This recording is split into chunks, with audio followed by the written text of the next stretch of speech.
माझे नाव ब्रह्मदेव लक्ष्मण निकम, राहणार सोहाळे, तालुका मोहोळ, जिल्हा सोलापूर. मी जवळजवळ 11 वर्ष झाले इथं वाऱ्या करतोय. सुरुवातीला सुभाष बाप्पा ज्यावेळेस जिवंत होते त्यावेळी मी कॉलेजला असताना मला माहीत होतं की इथं असं असं एका माणसाला दत्तप्रसन्न झाले. त्यावेळी यायची इच्छा होती, पण मग मी त्यावेळी येऊ शकलो नाही. नंतर 13 सालापासून आज ताग आहे. दर महिन्याची, कोरोनाचा काळ सोडला तर जवळजवळ दर महिन्याची वारी मी किंवा माझ्या घरचा मुलगा किंवा कोणतरी माझ्या मुलीला जवळजवळ लग्न झाल्यानंतर 6-7 वर्ष मूल नव्हतं. मी तर वारी करत होतो. जावायला पसंत नव्हती किंवा हे असं कुठं होत असतं का, इथं आल्यावर मूल होतं का, काय होतं का, नाही म्हणजे काय हवं तर त्यासुद्धा यायला तयार नव्हता. कसं तर मुलीला सांगून बोलून इथं स्वतः क्वालिटी आहे. वाऱ्या केल्या.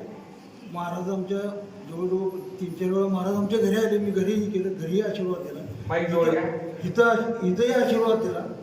आणि त्या मुलीला 2 जुळ्या मुली झाल्या. नंतर महाराजांच्या आशीर्वादानं महाराजांना 2 जुळ्या मुली झाल्या.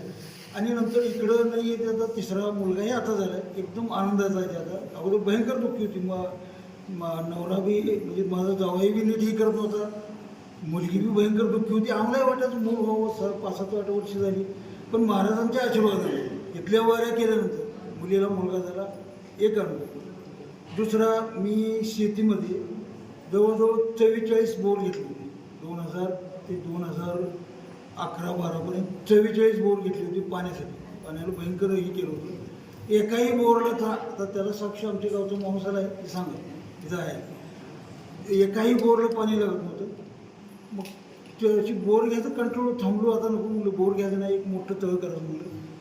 मग त्यावेळेला शेवटचं एक पानाडे आला आणि एक पानाडे आला आणि महाराजांनी विचारलं, बोर घ्यायचं घेऊ का, इथून आशीर्वाद घेऊन जावा आणि नारळ घेऊन जावा. जिथं तुम्ही बोर घेणार आहे, तुम्हाला जिथं पाणी सांगितलं त्या ठिकाणी बोरच्या खाली हा नारळ ठेवा आणि बोर घ्या म्हणून सांगितलं. मग घेतला मी नारळ. तिथलं नाव महाराजाकडनं नारळ नेला. दुसऱ्याच पानाकडून पाणी बघितलं आणि फक्त ह्या महाराजानं दिलेला, सुभाष बाप्पाच्या आशीर्वादानं महाराजानं दिलेला नारळ त्या बोरच्या पारेखाली ठेवला, पाईप खाली ठेवला. आणि 150 फुटावर एवढं पाणी लागलं की 44 बोरला पाणी लागलं नव्हतं, तर त्या एका बोरला 4 इंच पाणी लागलं. पाण्याच्या